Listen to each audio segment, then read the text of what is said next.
everyone. Welcome back to another episode of Internet Dads. I'm back with Rory. Rory, first of all, congratulations, mate. You've had a bit of luck in Italy. Well, not luck, skill. Skill in Italy, absolutely. Yeah, no, I was in Campione near Milan with PokerStars, and yeah, had a wonderful trip, and yeah, won a little bit, which was nice. Do you know what was really annoying about the entire trip though? What? One negative. I was thinking, I'm going to sleep. This is going to be sensational. I'm going to a room with a bed and no distractions. Couldn't sleep. Too excited. A little bit. I think the endorphins and the rush of playing poker was certainly a factor. But I think I've actually become one of those people that is so conformed to home life.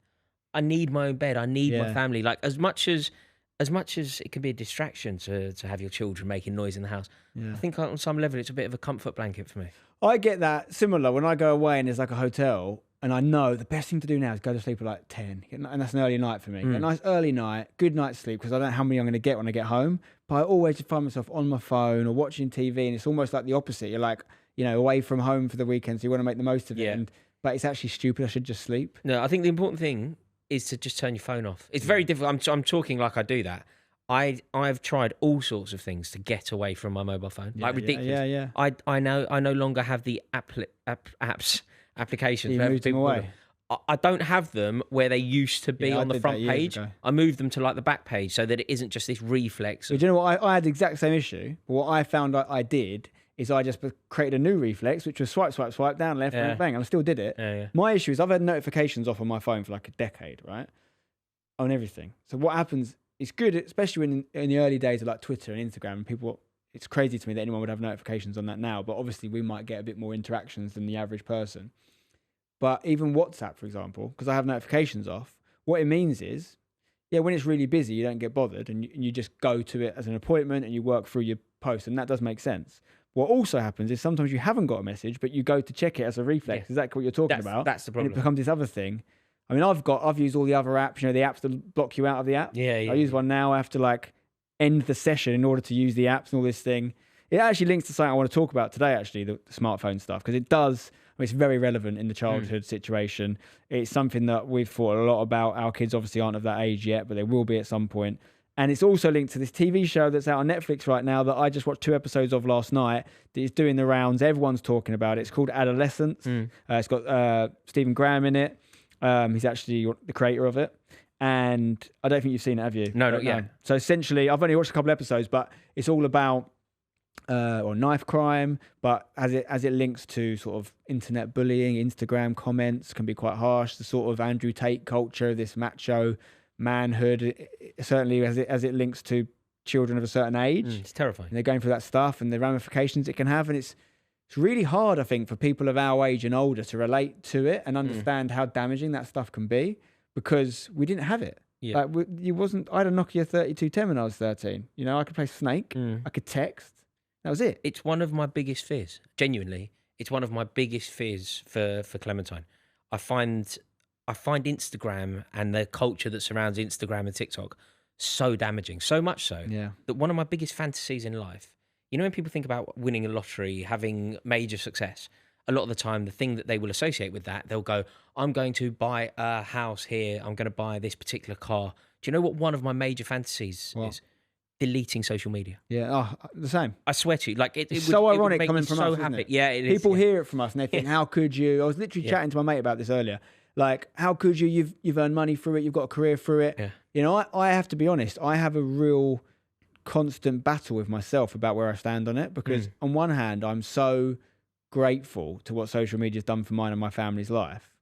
But generally, just take Spencer the businessman out of it and Spencer the human, I think it's really bad. Like a lot of it's really bad if not used properly. I think it's amazing for the world if used properly, but it needs to be done with measured approach to it, moderation, and younger people that are exposed to it super young don't have those skill sets yet. I mean, there's people my age that don't have the skills of moderation, have issues with managing their whatever their vices are. How are we expecting 12 and 13-year-olds to deal with it? You see, it's crucially there. You said 12 and 13, which is I can imagine that is a minefield to be a parent of a child of that age, particularly in the current climate. But it actually extends far younger. Like my daughter is 6, and I'm already seeing a whisper of this kind of culture, this kind of perfection that is being sought after from her. And the only positive that I can find is I feel like there is a slight pushback. I feel like it's moving slightly the other way. So, for example, my daughter Clementine, 6 years old, her favourite TV show is Gladiators. Right. And I don't know, remember when we were kids, Gladiators? You're a big Clattenburg fan. Exactly. Yeah, Clattenburg. She's a big Bionic fan. Okay. She's a huge Bionic fan. Oh, she does his celebration and everything. Like, she really is into it. But the reason why I've brought this up is because I feel like there's like slight pushback. What I think is so damaging, particularly for young people, perhaps especially young girls, is the pursuit of perfection. Yeah, the body image. The stuff. body image. Yeah. What's great is Gladiators has gone kind of the other way. So the girls that are gladiators, and there's some fantastic, Saber, for example. She's amazing, but she's an athlete. She's fit. She's strong. She's aspirational. What she isn't is incredibly thin or anything like that, which I think could be the first sign. That's of never pushback. been the Gladiators thing. The Gladiators thing, and there's a great documentary on it, on the original American Gladiators on Netflix, which you should watch, because I don't watch the new show. I used to watch when I was a kid. Yeah. I don't know if they've learned from their mistakes. I'd like to think they would have in this culture now, but essentially, just like WWE, it's just riddled with roids, right? So all the guys are on roids, all the women are on roids. Yeah, I think this is the pushback there. Do you think they're all clean athletes? This crop, of gladiators. So when we were young, I don't know, but Shadow was incredibly muscly, right? Yeah. Almost beyond what looks natural. Unreal, yeah. The gladiators of today, Phantom, Nitro, Bionic, they don't look like that. They look incredibly healthy. Yeah. They look incredibly healthy. They could throw me around. But they also look on the scale of normality. Well, it just needs to be disclosed, in my opinion, as to whether, hopefully there are all natural athletes now, because the thing is, this is talked about a lot with Instagram, and, this comparison is the thief of joy and this chasing the unattainable goal, but it's not new. Like, I have a real issue with, like, movie stars. Like, let's face it, they're all on steroids. We all know this, right? And I'm talking about the big guys. I'm talking The Rock. I'm talking Arnold Schwarzenegger. Mark Wahlberg. Yeah. I'm talking all these guys. And some of them have disclosed it. Most of them haven't. Most of them maybe get to a certain age and they have to. Or people like Hulk Hogan, he got pulled up in front of a jury to talk about it. And then another documentary you should watch on Netflix is the Vince McMahon one. It's unbelievable, like the stuff that he's done, and in the pursuit of greatness with WWE. So much shady stuff, and that's my real issue. Whether it is men on or women on steroids, whether it is women having a load of plastic surgery and work and not disclosing that, whether it was this Ozempic stuff now that's coming out and everyone seems to be on in America, like, they're not disclosing it, and therefore people are trying to achieve something that's unachievable through natural means. Yeah, I'd like to think that I really would like to think it's changing, because at 6, I can just about insulate her from it. But you know when I see these young girls and they're desperately trying to amend their faces, and you're just like, you're incredibly good looking. You're 19 years old. You're beautiful. And they do this, the lips. Yeah. The lips, and then fellas are doing it. No, fellas are walking about I've got with like mad teeth. got pals who've had Botox, which apparently is very normal now for men. What, fellas? Yeah. And I'm not... That's an Essex thing. By the way, I'm not judging it, because I'm not going to name him. There's a lad I met recently, so I've only known him like in maybe a year or two. Let's just start a malicious rumour on the podcast. Theo Baker. No, he's not in the public. Was Theo Baker's on Botox? No way. No one would know this guy. He's someone that's like a local friend of mine, but I never knew him until recently, and I never knew that before I met him he'd had Botox. So in his defence, I'll say he didn't look like he had Botox, but in a good way. He looked good. I just assumed that was how his face had always been. But it turned out a few years ago he'd had quite wrinkled forehead, and it's completely cleaned up. Right. What was a shock to me is that's just so commonplace now. I just thought that was really not a normal thing, but apparently men are doing it loads. Why?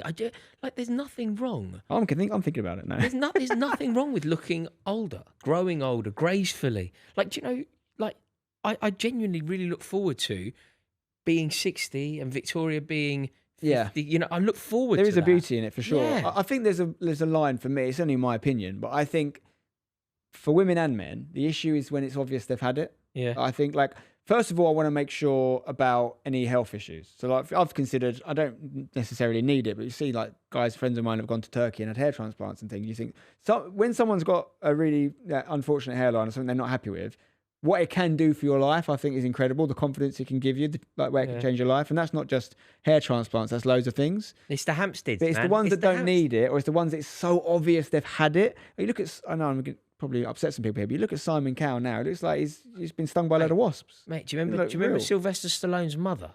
Yeah. You're just like... Well, even Sylvester Stallone at this point. Like, they get to a certain age. He's in a very good series, right, which is quite... It's quite the Tulsa King. Yeah. It's quite watchable.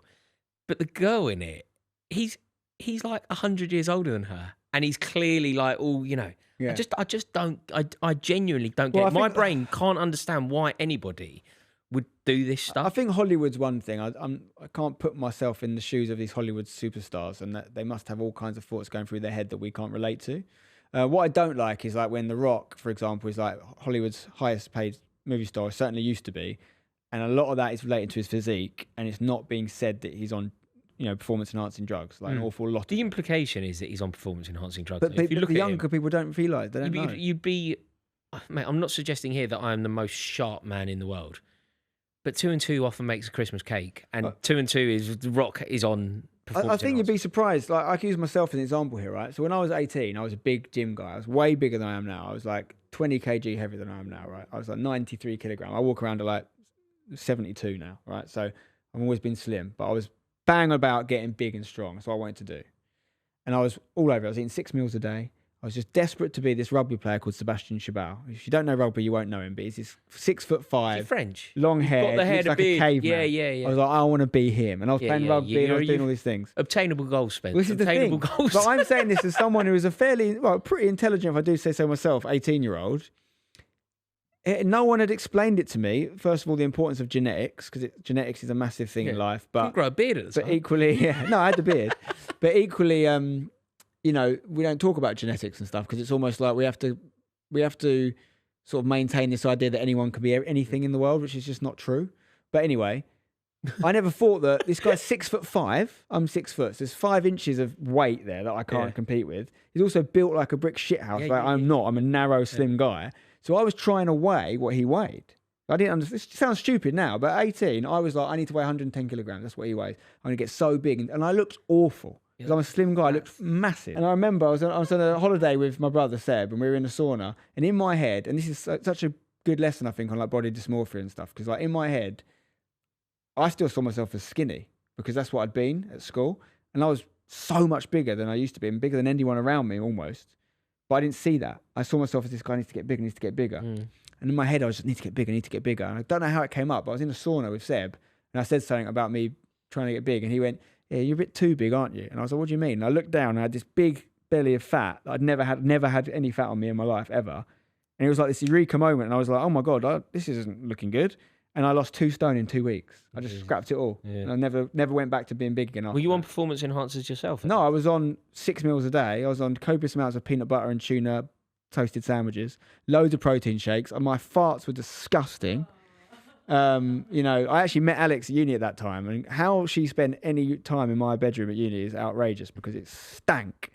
Let me know in the chat if you are familiar with this sort of protein struggle. But I was a terrible version of myself, is the best way I can say it. You can be a big, broad-shouldered guy and get massive and look amazing. That's never been something that works for me. But I didn't know any of this stuff. Yeah. And I was making really stupid issues because I was chasing an unattainable goal. Yeah, I just sort of think, I count myself so lucky just to be, like, I think especially when you have children, all I dreamed of was when Victoria was pregnant. People would go, are you interested? Do you want a little boy? Do you want a little girl? All I cared about was please be healthy. Yeah, of course. That's all I cared about. And I kind of feel like that about myself. Like, mate, I'm 5 foot nothing, not especially handsome, but I just don't care. Do you know what I mean? Like, I genuinely don't. Like, the idea of like whizzing off to Turkey and getting my Hampsteads done. You've got a good set of gnashes though, you're all right. Okay, what would I get? I got a big. You can get height. You can get height. You can get height. Now. They can put 6 inches on you, mate. I can't relate on the height thing, but for whatever reason, there's people that are probably walking around at a certain height and have a real thing about it to the point where the crazy thing about that surgery is, which is like bonkers that it can be done, is literally leg extenders, right? Is they basically have to learn to walk again. They have to sit in a bed for 6 months. Mate, poor Why people. would you voluntarily put yourself through that? I find it amazing. Like, have you seen there's these young girls now, and they got these mad Daisy cow eyelashes. Yeah. You seen them? I genuinely just can't rationalise it. But I also find it terrifying because I do believe that it's so damaging. Yeah. You know, all this, and you know the ease at which you can have it. So, for example, you know, if you were to have plastic surgery, and the friend that you spoke about who had Botox, I think if you don't know anything about this kind of industry, your natural assumption here is that Spencer's friend went to a doctor and spoke to the doctor, and the doctor then prescribed. It's not that. It's not that at all. You know, you can go and have like quite significant cheek fillers and that. You can have it in your local nail salon. Just some like girl who has passed some like B-Tech course that now allows her to do it. Well, it's also terrifying. like the lack of potential long-term research on the side effects of putting this stuff in your body, right? Like, you know, a lot of women, for example, after they've breastfed for a long period of time, you know, I don't think I'm saying anything controversial to say that it takes its toll on your breasts. Yeah. Like they don't end up the same as they were before. So some people will opt after going through that part of their life to have a breast implant or whatever.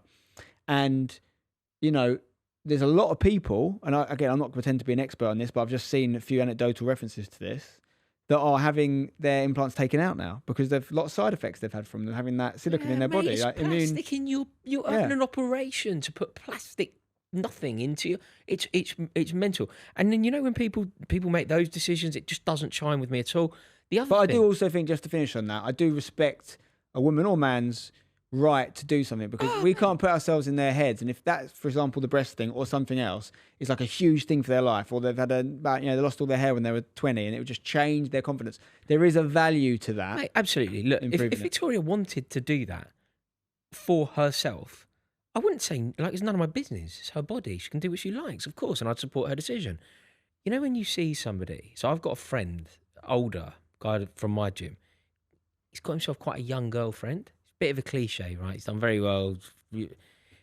Got himself a young girlfriend, and he thinks that he is the envy of the world. Like, he genuinely does. He thinks it's amazing.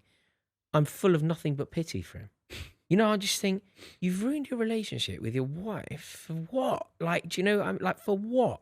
You've now got yourself a young. You're 50 and your girlfriend is 33. You look ridiculous. Yeah, I mean, I'm not going to. Hopefully, your mate's not watching this, because if he is, I told him it was a big mistake in his life. I think men are interesting because I think men mature at very different rates sometimes to women. So I think sometimes men shouldn't be people of their age, and sometimes men should. Like, it's not as clear cut as, like, you know, I'm Alex is literally my age with the same school year, but I also think some men are like way behind a woman of their age, and they'd be better off going. No, but the motivation it's not that they had this connection. Yeah. He was with somebody his own age. The 33 is not too, like, they're a proper adult. It's different when you see these guys who are like 50 odd and they're with like an 18, 19, 21 year old. You're like, what can you possibly be talking about? Yeah, because I can't talk to anyone that generation. No, generally, full stop. Yeah, terrible company at the best of times. But you know, when I meet somebody of that age, it's quite interesting how society has shifted.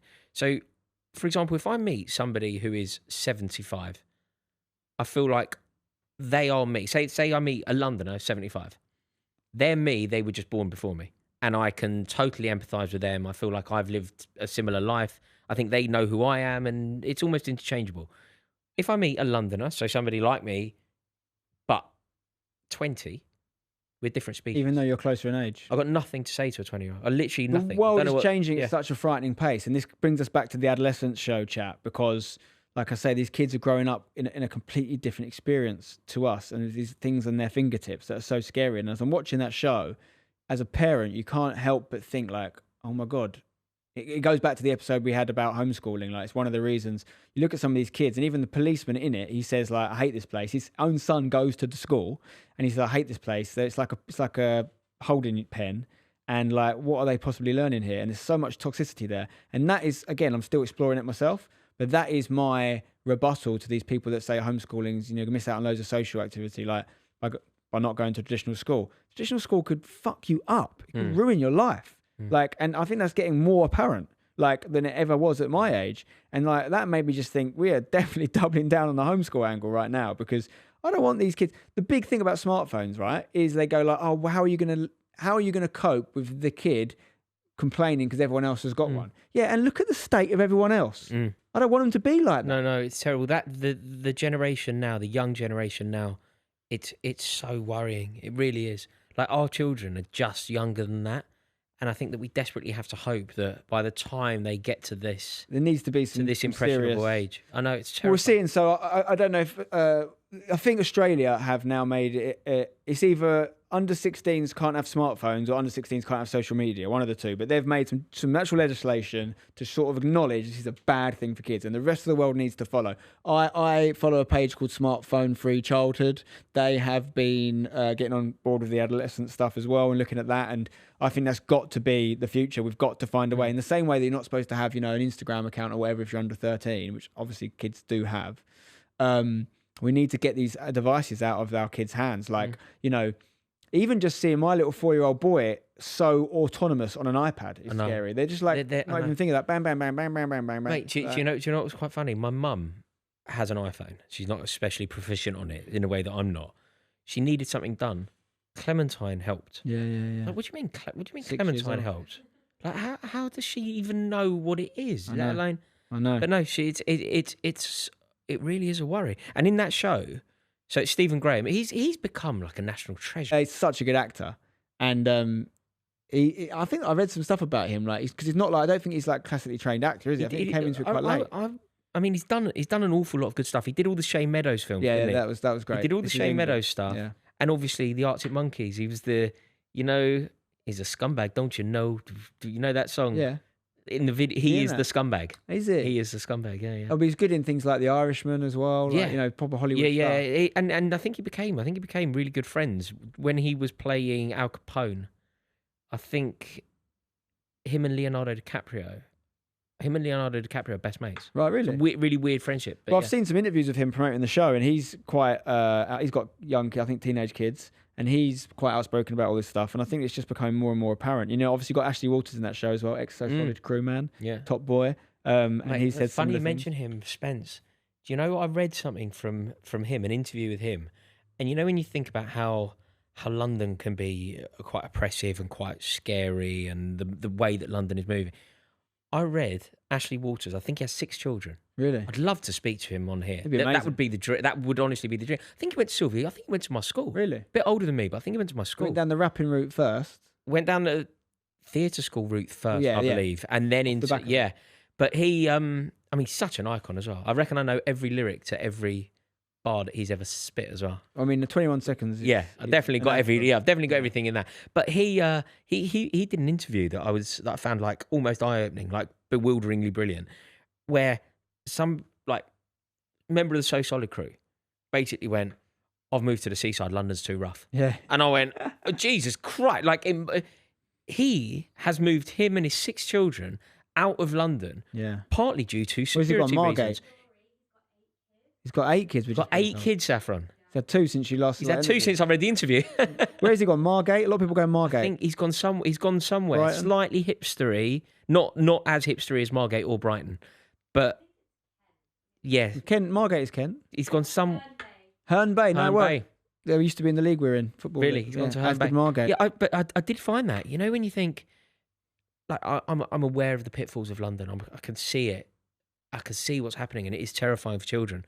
But when Asher D goes, "I'm getting out of London, it's too rough." Like, people really need to listen to this.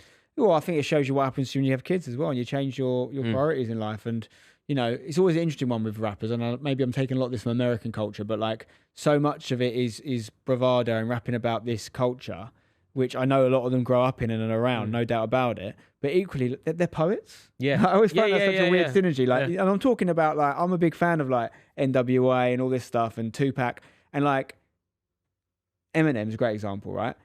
I have, sounds ridiculous, but I've like dabbled in that a little bit when I was younger, and like tried to come up with lyrics, and like I'm a big Bob Dylan fan, but Bob Dylan even famously said if he was around now, he'd be a rapper. Like, there's a lot of synergy in the way they come up with words.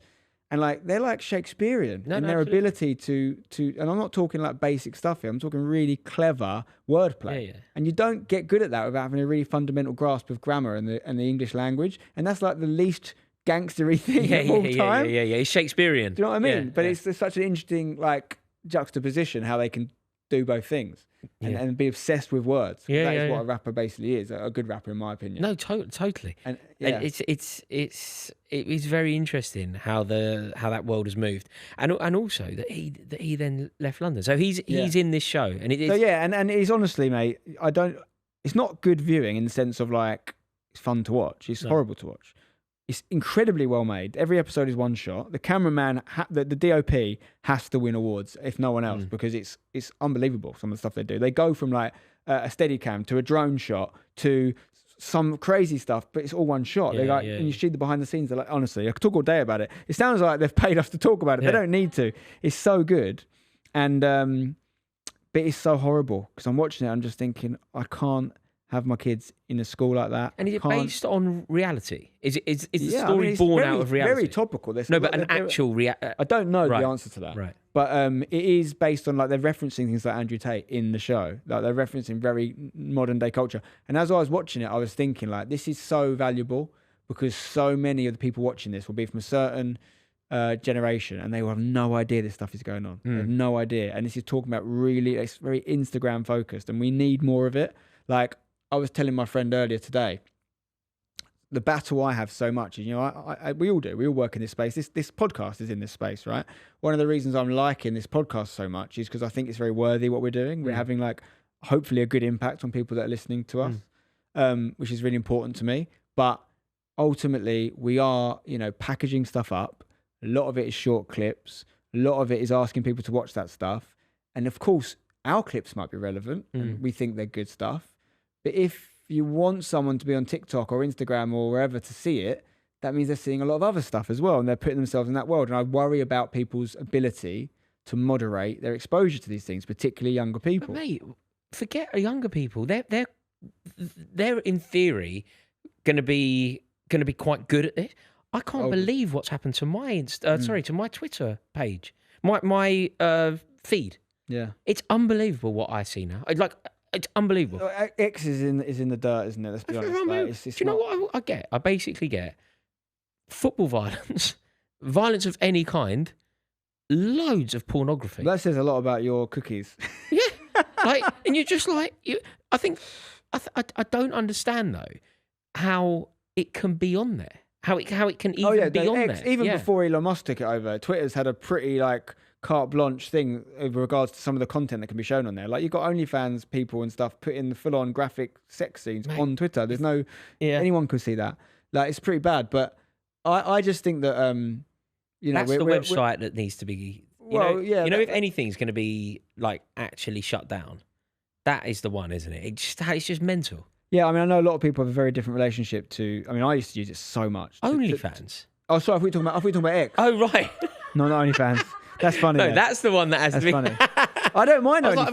Have I missed? I don't use it, but at least if something's behind a paywall, someone is explicitly going out their way to find something they're interested in. It's when stuff is obviously there's a lot of talk about how much kids are using pornography now, and it's just there on a website for free. They can access. Are you over 18? Yes, that's all they check. But mate, that's all I'm seeing is, and I appreciate that the OnlyFans part of the product is behind a thing, but when I say that my thing is full of pornography, effectively what I've got this very short girl who supports Arsenal, who is using Twitter, talking about Arsenal, but driving people to OnlyFans. Yeah.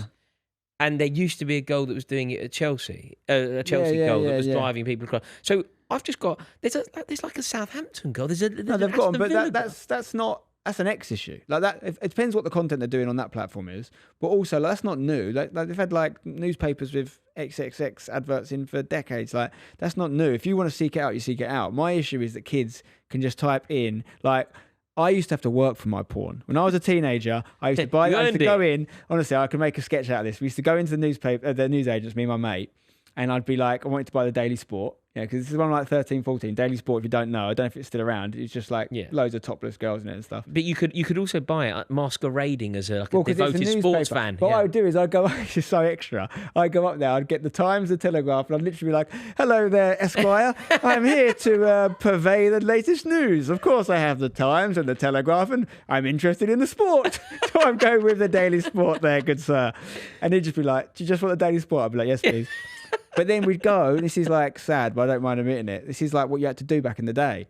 So we'd buy the newspaper, I'd cut out my favourites, and we had like a book, like a notepad, and we'd stick our favourite ones in there, and like arts and share the book around. Arts and crafts pornography. Yeah, it wasn't in great nick by the end of it, that book. But the point is, we had to work for it. Nowadays, it's right there, and it's not only that. I know I sound so old and like old dad now, but it's so extreme, right? These kids are getting into seeing stuff. They've not even had sex yet, and they're seeing stuff that is so intense and X-rated that when they start to have sex, they think it's normal to do pretty extreme shit that we would not even think about doing maybe ever, let alone maybe well into our adult life, and it has to be consensual. Do you know what I mean? Like, it's extreme, mate. It's very extreme, and it's unfiltered. Yeah, it's so worrying. It's always like when I was young, it was basically Leilani on page 3. That's all. That's what it was. Leilani page 3. Suddenly, it's just everywhere for everyone in quite a normal way. You know what is interesting? What happened to the lads mags? What happened to Zoo and Nuts? Because they were massive. Yeah, FHM. What happened to them? Loaded. Are they still there? I don't think so. I feel like they were a gold mine. Do you remember High Street Honeys? Kelly Brook, if you're watching, it's not too late. She was a bit of me back in the day. After Kelly Brook, yeah, big time. Was she your my go-to? Was she your favourite Big Breakfast? Was that your favourite era of Big Breakfast? Yeah, I think I caught some of that. I mean, if you want to talk about Eurotrash, we can talk about Eurotrash. Now, it comes back to having to work for it. So I would have been an adolescent boy myself, and I don't know if you were one of these families, but we were one of those families. We all had a TV in our room. I know it's a bit controversial parenting strategy, but we were very much a TV family. Watched a lot of TV. So obviously at night time, you're getting into the sort of puberty stage, and Eurotrash, if you don't know, used to be this TV show that's on like Channel 4, and it was like you'd get some topless women on there. Maybe you'd see a little bit of unkempt bush hair from time to time. But it wasn't porn, but it was like, whatever. But if you're a kid, that was gold dust, and you get your VHS out and try and record it. And I'd get my dad come in to wish me, say goodnight to me, whatever. And I'd be like, change the channel. That was a struggle, but you felt like a little bit of a geezer trying to get it, trying to put it off. Yeah, you have to wheel and deal. It's just a little website you go onto. Terrifying. And it's all weird stuff. It's all step parents and like freaking, I don't know, like I can't say I've been on the websites for many a year, but I'm told that it is quite extreme stuff. Mate, it's so worrying having kids in this world, isn't it? I'm saying we've got to lock them up. It's a horrible world. Got to lock them up. Do you know, you would never have thought that it would be easier to have children 100 years ago than it is to today. Well, I think there was other struggles back then, weren't there? Like keeping them alive. There's so many died in childbirth and so many died from diseases. Right. But at least you kind of knew the enemy. At least it was like, keep your kid alive, feed your kid. At least it was like... I think we do know the enemy. And the enemy, and this is where I like to get on my soapbox and turn it political sometimes, but the enemy is the big companies. The enemy is these social media companies that are using algorithms to brainwash people. And I'm not even just talking about kids. They are destroying our attention span. They're destroying our ambition and our ability to do stuff with our lives, because we are happy to scroll for an hour. There was that show they did recently. It's actually a school in Essex, in an area called Stanway, where they got all the kids in year 9 to hand their phones in for 2 weeks. Every kid. And it was good because every kid did it, so he wasn't missing out. Yeah. And the biggest thing that they found, in terms of a common side effect for all the kids, is they all got an hour's more sleep a night. They didn't have their phones. Really? Because you're not scrolling and doing stuff. Yeah. And guess what? Look at the data. Sleep is the most legal performance-enhancing drug in the world. No. You get that sleep and everything's better. And they all reported they were super anxious to give up their phones, but they all reported that they're so much happier without their phones. Having given them up. Less comparison, enjoying going outside and doing things. That's another problem, I think, in this country, is that the weather is not as good, and therefore we are more drawn to doing things that are inside. No, but I don't think it's that. That's too generous to us. We just don't like the bad weather. I've seen people, if you go on holiday, I guarantee that you'll see Brits abroad sitting by the pool on their phones. Well, being totally honest, I have to really bargain with myself, and obviously I'm old, so it's different, but I have to really bargain with myself and not take the phone to the pool. Yeah. Do you know what I mean? Not take the phone. Like, don't have it next to your bed when you go to bed. Exactly. Yeah. I have to really bargain with myself and kind of have that conversation, because it is so addictive. And you're right. I think like they're kind of like called now the American oligarchs, aren't they? And who are totally across all. And their best interests are not. And this is everyone that doesn't like what they hear when people say this stuff is they like go conspiracy theory on me. It's not that at all. just need to understand basic human motivations, right? Their best interest, they don't care about your kids. Why would they? They are running billion-dollar companies with shareholders who are insisting on profits. That is how business works. It's not saying they hate your kids, but their priority is not making your job is to look after your kid. Also, you have to make those decisions. A lot of the time, the children that you're talking about here are quite often the currency. Like, sell to them, talk to them. That's where the numbers are. Yeah. That's where the numbers are. And they're being, it's so important, I think. And this is where it comes back to what I said earlier. Like, I have a real crisis of confidence and like an internal battle about my place in this industry. And it's probably why people have noticed me like take a step back on my own stuff over the last few years. Hashtags kept me very busy anyway. But like sometimes if I think I don't like the way social media is heading, or I don't like the patterns I'm seeing in human behavior, I almost internally criticize myself and say, how could you say that? You know, it's done so much for you, social media, and you've benefited from it so much. But then I say, you know what? I've been doing content for 20 years. I didn't sign up for this. When I started making videos, you uploaded them to a website. It wasn't even called YouTube at the time. And to use that website and to watch videos, you had to log in consciously to a computer. You'd sit there, you'd watch some videos, and you go, cool, I'm done for the day now. I didn't sign up for the phone. I didn't sign up for the constant, if I'm going to be successful in this world, I have to steal people's attention against the other million videos that have been uploaded that day. And I have to win regardless of quality of content, regardless of length of content. That's not me, and I didn't sign up for it. So it's a constant battle, and that's why I'm drawn to projects like this. Yeah. Because we can at least talk about it. I want to hear about people's policies on phones, particularly if you've got older kids. If you've got, this is where we talk about this show not being us telling you. I want you to tell us, what do you do? And what are you happy with? And what mistakes have you made? And what can we implement? Because right now, there is no chance my kid is getting a phone anytime soon. He's already asked for one. Now, he doesn't understand the concept of a phone or social media. But also, for him, all he really wants is access to YouTube Kids. He wants to watch videos on there. Yeah, he wants access to YouTube Kids, which is fine. Mate, is that fine? Do you know what's... Well, we're the problem. He's not the problem. No, but would you be happy, for example... So much shit on YouTube Kids, son. There's so much terrible content on there. I'm not talking dangerous. I'm talking these videos where these guys are just like... making toys and they're going hello, and they're always like barely speak English properly. They can't speak English properly, half these guys, and they're like, hello guys, I'm not doing some accent, but they're like, I bought this thing, and it's not good content. When I was a kid, I was watching like Art Attack and like things that had production value, and these things are rubbish. It's do you know quantity over Banksy? Quality. You know Neil Buchanan from Art Attack is Banksy. That's not true. No, that's true. He also supposedly died. Remember there was a myth about him dying? No, I heard that he died. So did Keenan Orkel. Apparently he had a heart attack. You can have that one. No, I'm not even joking here. Neil Buchanan of Art Attack fame is Banksy. Prove it. I'll bet you any money he's not. Saffron, that's 100% fact. Prove it. Mate, you two are so dumb. Where have you heard this from? You actually don't know this, do you? The idea... idea that you think this is real, whoever's told you this has mugged you off, mate. No, the idea that you don't know it's real and you think you're winning but you're losing. You're laughing, but everybody's laughing at you. I will wear it. If you prove me wrong, you get a clip, make me do anything. I will wear it. Okay, it's 100%. Neil Buchanan. Based on what? Based on knowledge. Go on, tell me. How do you know? That's my knowledge. It's called an education. You just figured it out because you saw the comparisons with the bloody thing he made Neil on Art Buchanan Attack. is 100% Banksy. That is fact. That is out there. Yeah, which is exactly what you would do if you were Banksy. I just want to say publicly, I'm not Banksy either. Wink. Wink. No, but he is also an artist. Oh, that's narrowed it down. There you go. So there is no doubt Rolf Harris, in my mind. Is he in the running? Do you want to know something really upsetting about Rolf Harris? Well, there's quite a lot upsetting about him. Do you want to know something really upsetting? Go on. Did you meet him? I bought... the first time in my life, I've never bought any artwork. One of my big flaws. I've got many flaws in my character. You can see where this is going. In your house. You can see where this is going. Do you know, like one of my major flaws, something that I want to improve in myself. I didn't do history of art at school. I didn't do it at A-level. I chose to kind of turn my back on it because I didn't think it was cool. And I really regret that. There's a module in there where they tell you that Neil Buchanan's not Banksy. You missed out on No, there's a module where they tell you he is. Right? But I don't know anything about art, really. I've like the most superficial understanding. Like I've been to the Sistine Chapel and I've appreciated it. I've seen the Mona Lisa. But that's my level of art. That's pretty good. It's more than me.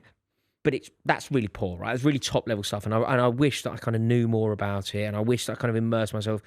Anyway, when I needed some artwork, I thought we moved out. I thought I need a bit of artwork.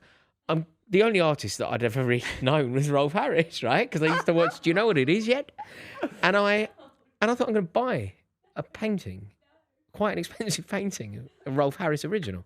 An original. I wonder if it's worth more or less now. Obviously less. Well, you never know. Obviously less. I've got a painting to sell you. It's an acquired audience. But so I've just put it up. You put it in your house? I've just put it up. Right. Where's the cancel squad? I've just put it up. Rory loves Rolf Harris. It's a beautiful painting of a cheetah. Or a leopard, could be either. Well. And I thought, nobody's ever going to buy this from me. Like, the art is good. He's a good artist. Say what you like about him. It's up in my house. Speaking of which, I saw the MJ musical last week. Say what you like about him. Yeah. He could that dance. Boy could moonwalk. He could dance, but very interesting. No, I got... That's another problem, though, you know. That's another problem. I thought this, and by the way, very good, the musical. It was my mum and dad's choice. It was my treat. They do a lot for me. Did they do Smooth Criminal? Where do you want to go? Yeah. They didn't do the lean, though. They did like semi-lean. They did like a human lean. They didn't have the extra help. Right, with the nails in the shoes. But what I find fascinating about this whole thing, because I know it's a very jarring thing. I love Michael Jackson's music, but I think he definitely did it. Like all the stuff they say about him. Watch all the documentaries, right? But why are we celebrating him? Like, the music is amazing. Here's the question. I've got no problem with people listening to music. Here's the question. Can you separate the man and the art? Well, I've got no problem. I've been listening to the music since I watched the show. I think it's so good. Yeah, me and Clementine danced to Smooth Criminal. We do the whole thing. I've been getting into the more niche the coin into the jukebox. Nice. I love the old hat thing. I used to do all that time. Yeah. I like the kid outside. I taught him everything he knew. Yeah, we could go on all day. MJ, listen, very talented man. But like a lot of super talented people, particularly ones that have been child stars, a very troubled man. And my general sort of thesis on people like that, geniuses, if you will, is that to acquire genius, you have to have something else missing, quite big in your life. And obviously he had some dramas. Well, yeah, and he has a lot of child abuse on him as well, like as a child. So there's always a cause and effect, right? My issue is, why does that play exist, right? I know why it exists because it can make loads of money. It generates loads of money, yeah. And also obviously this is done by his estate.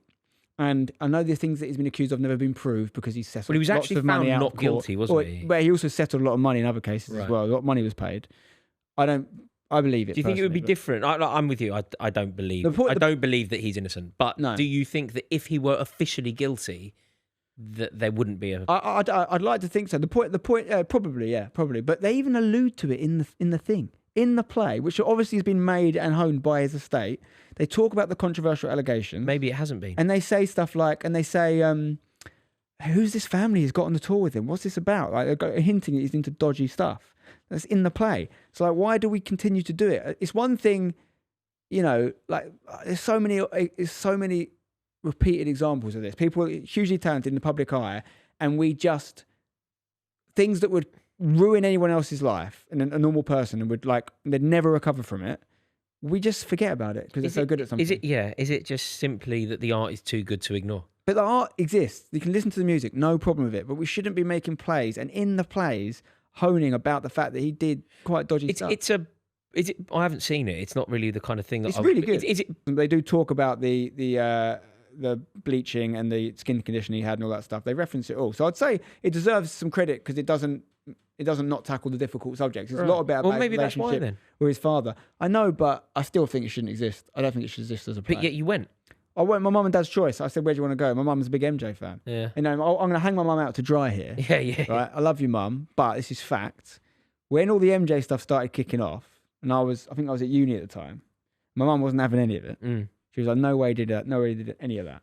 And I was like, "Mum, if you could go back in time now, I'm 10 years old, and MJ asks to have me a sleepover at his house. Do you send me?" And she said yes.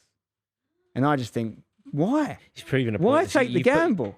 Yeah. I mean, I don't think I'd let anyone, like, Clementine couldn't sleep at anyone's house, whether I suspect them for noncery or not. She was trying to make such a point that she had so much belief in MJ, but it's like, you're still sending me for a sleepover with an adult. Yeah, please don't send me there.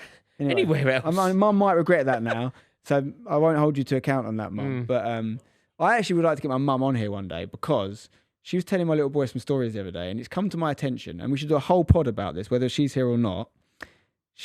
She lost all of us multiple times as children. Like, I was left in another country on my own. What, Home Alone? Yes. Were you lost in Paris? At 7 years old. It was France. It was actually France. But we'll do it. I can't tell that story in a short way, so we'll do a whole pod about that. That sounds amazing. But and it happened to quite a lot to other brothers and stuff. Really? I'm just she's telling the story to my little boy. Like, isn't that funny? I'm like, and whenever I hold my dad to account over it, he's like, yeah, and you kept bloody coming back. But anyway, there's enough stuff to unpack there. But yeah, we went around a lot of the houses there. But basically, something has to happen legally with the smartphones. I think we have to restrict them. Agreed. We have to restrict social media in general. I think there needs to be a revolution. This is actually a real-time problem for me. At 6? At 6. So I have an old iPhone now because of my new iPhone, right? Yeah. You're not giving it to her, are you? What I've done is I've deleted everything. It's called like restore. Yeah. Take everything off it apart from YouTube Kids. Right. And I've decided to make that her phone. But this is very new. You're creating I'm not here to judge. No, I want you're maybe creating these habits in her really young that if you want to restrict them at some point, it might be quite hard. That's what I would suggest. But I can't talk. My little boy wakes me up too early in the morning and I give him my phone to watch something and I don't. So do you put on a YouTube Kids video and let him play with your phone? The weirdest thing is he does now. Because he watches all the apps. Like he's got Kids Netflix, he's got whatever. And if I your phone? Yeah, and on the TV. He's got his own profile. Got it on the right. And if I go, do you want to watch Netflix? He goes, da-dum. Really? That's what he says. Really? And then he goes, and YouTube, because that makes a little ding noise. He makes the noises. And I'm like, oh, God, what have we done? Yeah. He might be ruined already. We've got the next one to Can anybody help me on this? If anybody is listening to this, watching on YouTube, can you comment? Am I making a mistake? And if I am, it's fine because I can rectify it because it's very new in its concept. It's this week. But I have cleared my old phone and made it my daughter's phone with only one application, and that is YouTube Kids. Yeah, but is she smart enough to download a new application on there? Absolutely not. You don't think? She's showing your mum how to use the phone, mate. But I don't know. So, for example, the app I wouldn't want her to have, Twitter. She wouldn't know of it. Well, I think you can, I don't know this, but I think you can put parental controls on these phones and you can basically make it impossible for them to download apps. Yeah, she would need my face, actually. I've just thought she would need my face. Download a free app. To download any app. But forget that. What about just to use a mobile phone as a let's pretend that she's not going to use it for anything other than what I have permission. This is the problem. This is the problem, Rory. No one can give you a good answer on that because no one knows. You know, you get these. It hasn't been around. Your opinion is weighty. No, I don't think you should do it personally. Really? But that's not to say she's not going to use phones loads. And my kid is using my phone all the time. And he even honestly, you know, there's an old thing they say we can learn so much from our kids. It's so true, mate. Like the other day, it's about a year ago now, I was on my phone and the biggest problem with phones, in my opinion, is actually not the child use. It's them seeing us on them, right? When we were kids, we never looked at our parents and saw them doing this. We never saw that. When they looked at us, they looked at us. They were doing things. They were active. How many minutes a day are our kids looking at us doing this? Dad, dad, dad. I'm like this. And that's the problem. They learn from our behaviours. So they see us do it. That's the biggest problem. So actually, I believe the biggest thing we can do for our kids is limiting our own phone use. What I've got quite good for is not taking it. Because if I'm completely honest with you, and I hate admitting this about myself, I think I'm a little bit addicted myself. We all are. You know what it is? It's I can't remember the word for it. A group. Is it a group illusion? Whatever. Basically, if you were addicted to hard drugs and it was a real problem for you, we would stay. It's quite a rare thing, and we would stage an intervention and we say we all care about you. We need to fix it, and we need to get in rehab, whatever these things, and that's things that happen. But we are all addicted to our phones, so there's no one to hold us to account. Yeah, I actually believe, and it sounds really preachy for someone who's making this podcast, and you might even be watching on a phone, right? But I actually believe it's the most dangerous addiction in our culture right now, and we're not going to know until it's too late. Because, I'm not having it. It's more dangerous than smack. No, because how many people are using smack? The biggest problem with this is no one's going to hold us to account because we're all doing it. It's the age-old thing where you go, oh, you know, I can't not give her the phone because everyone's got one. Like, so no one is going to intervene with us. The people that are intervening, and people probably think it's about me making this comment now, because the reality is, if you don't like what I'm saying, it's because you don't want to give up your phone. It's not because you think I'm coming from any ill intent here. The only people that are going to go hard on this are considered hippies or considered and they don't want a normal job because you have to have my phone to do my job. You're preaching to the choir, mate. Like, there's no one that could use that excuse more than me and you. We have to have our phone to do our job. I'm going to have a fight with a 6-year-old later. I'm going to take the phone off her. Do you know how extra I am on this stuff? This will give you another glimpse into how weird I am.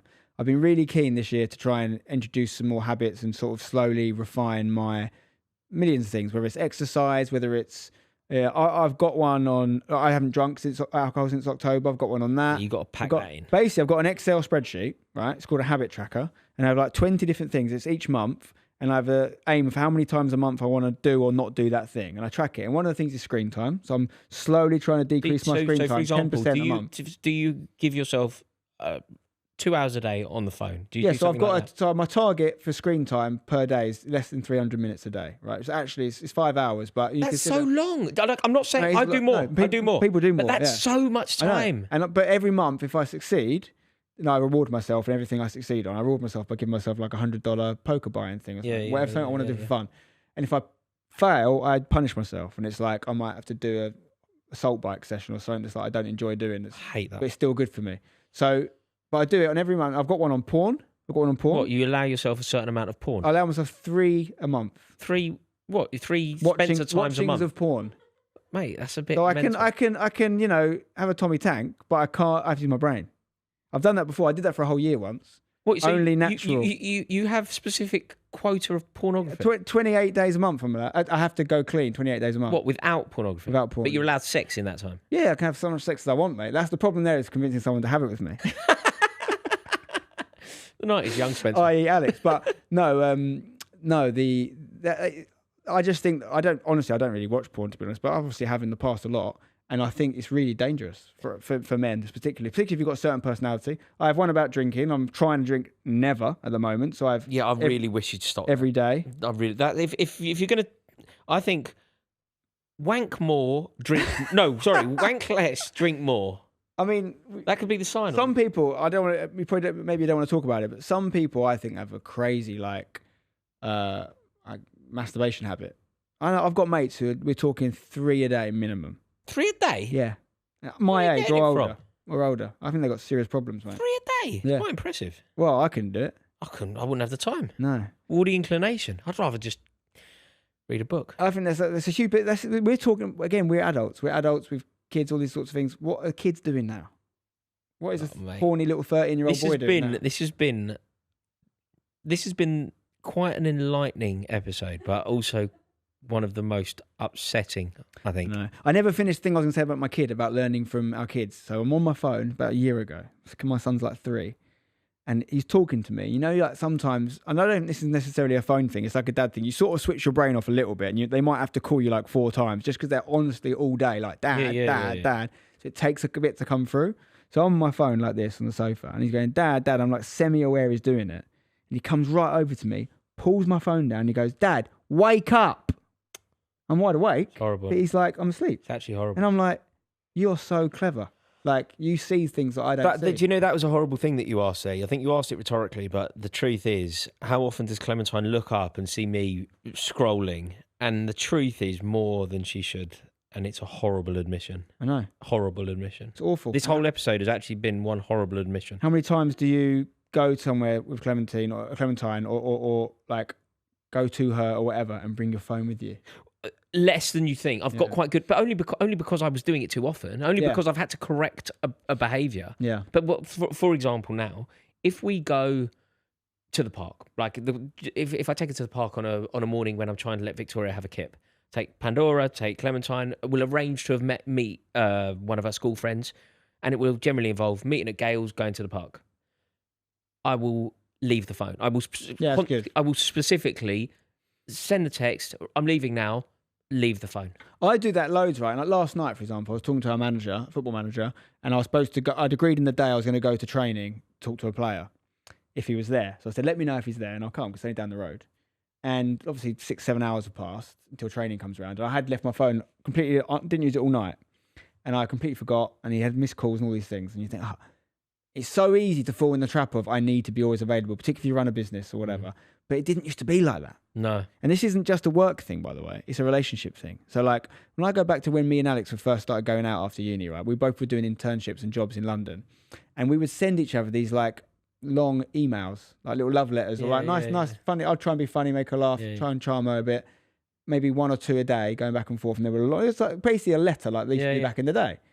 And they're like worth their weight in gold now. If you go and read them now, like 15 years later or whatever, you think, oh, that's so, it's such a different point in our lives, all those things. Not only was there a charm to that, there was much like the letter in hundreds of years past, there was take your time, write something meaningful, send it. Don't see if there's any ticks as to whether it's been read or not yet. Wait for a response. The anxiety around sending messages and expecting them back or expecting them to be read now is so big. I think WhatsApp has so much to answer for in terms of degradation of family and friendly relationships because people are so anxious about stuff. And if you're like me and you use WhatsApp basically for a job, like I could run my whole business and just do WhatsApp all day quite easily.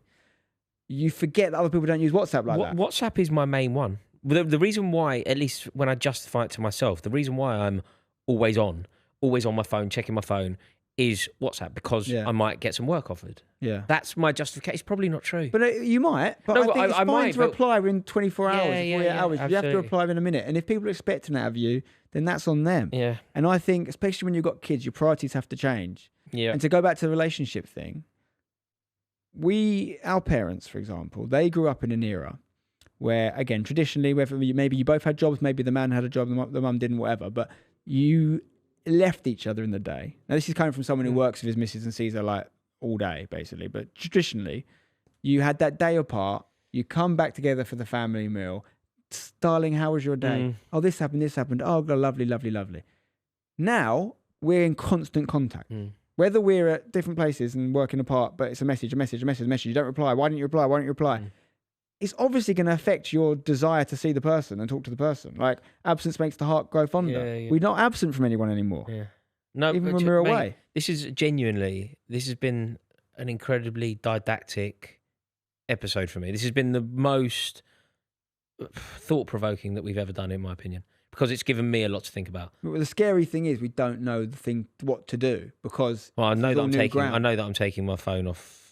I'm going to actually have to have a fight with her because I've gifted her a phone and I'm now going to rescind it. Just lose it by accident or something. Yeah. Someone stole it or something. I don't know. You drop it down the drain. Yeah. I mean, she's in London. She'd probably get mugged.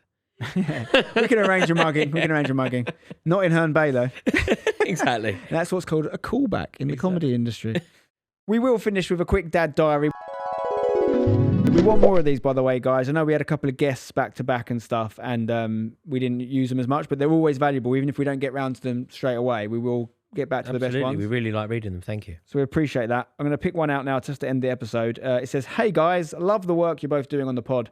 Been watching you guys for years now. My dad diary is there anything you regret in the growing up of your children? For me, I'm newly 25. My son is turning 2 in May, and I've felt guilt when going off to work in the morning and not getting back until late. This is the sacrifice I have to do to put food on the table. Thanks for the escapism." This man should feel absolutely no guilt. Like he's going to work. How can he possibly feel guilty? I mean, it's as a man who is a God-fearing Catholic who's guilty about everything, even I can see that this man should be very proud of his commitment to his family. No, I don't think guilt is the right word. Yeah. I think you can certainly feel like a sacrifice you're making because you probably want to see your kid and you don't get to, and that is in many ways worthy of praise. If that's your actual real life feeling, is you wish you were home. I think that life is full of these moments where you don't know what the right answer is, and you just got to be true to yourself, because I think as a parent, if you do something that makes you unhappy, ultimately you're going to be a worse parent and you're going to be less of a positive role model in their life. So if your job is right because it is bringing you money, most importantly, it is bringing you fulfillment, which is, I think, a really important part of that as well, certainly for people like me, and it's allowing you to do things when you can as a parent, it's giving you to do things on the weekends, or do if you're in a traditional setup, then it is perfect. But equally, if it's bringing you, a lack of enjoyment, if you're thinking there's another setup that could be for you, my thing would be, don't be scared to go against the traditional way of doing things. That's where I am right now. I'm considering a serious life decision that will massively, in the eyes of most people, inconvenience me and change my whole availability as a human being, but will give me, and it's a very privileged position to do it. I know we got a bit of criticism for that in the Alex episode, because talking about nannies and things like that, and I get it. My view is this only works if we're honest and transparent, and most people might not always be able to relate. Do you want to just watch us talk shit and just say stuff that's not true? I think there's a lot of podcasts like that. Your story is your story, isn't it? I think there's a lot of podcasts where people are like phoning it in and pretending to feel things they don't feel, and you're not going to get that with me. But the answer to this dad diary, like it's the trade-off. Like, what gives you more joy? Being able to put food on the table, and maybe you haven't got the options to change that job up. You got to come home late, mate. But then make sure when you are there on the weekends or whatever, you're giving it 100%. Certainly don't feel guilty. You're grafting. You're putting in a shift for your family, and that's something noble and admirable. The bit that broke my heart the most about episode 2 of Adolescence was the interchanges between Ashley Walters' character and his son's character. And it got better at the end when they went out for a little fish and chips thing. But at the start, he couldn't look his dad in the eye. He was at that 15 years old age, a very awkward teenager phase. But they had no ability to communicate. I just look at that and I thought, that can't be me. My kids cannot. They need to come to me with open arms, chatting like a mate. My dad used to have a go at me for calling him mate a little bit, like tongue in cheek, but he'd be like, I'm not your mate, I'm your dad. Yeah. I want my kids to call me mate. Like, I want to be their mate. Of course, you have to be the bad guy every now and then, but like, I want to be their friend. Yeah, absolutely. And my dad is my friend. There's no issue there, but we'll pick up the Adolescence chat next week. Yeah. This has been a really enlightening episode for me. If no one else. For all of us, mate. For all of us. I don't know. I'm very passionate about a lot of these things, but I don't know the answer. Well, there isn't one. I think we need leadership. We need our governmental officials to not just be in the pockets of the big companies doing whatever they say. We need, like what Australia have done, them to go, we've got a trend in this society and we think it's dangerous and we're going to tell you how to do it. And we're going to say, kids don't get to use these phones anymore. And I'm telling you right now, there will not be a protest from parents asking to get their kids' phones back. No. The parents will love it. And a lot of people in this world aren't prepared to make those decisions themselves. So make it for them. Keir Starmer, sort it out and make people not have this issue in their lives. And if I'm not here next week, that will be because Clementine has killed me because I've taken away her phone. Let's hope you're On there. that happy note, thank you so much to everybody for watching, for listening. We really do appreciate it. Please get in touch via the Dad Diaries. All of the information is in the description box below. Please click subscribe if you haven't done so just yet. And we look forward to seeing you all next week. Have a wonderful time.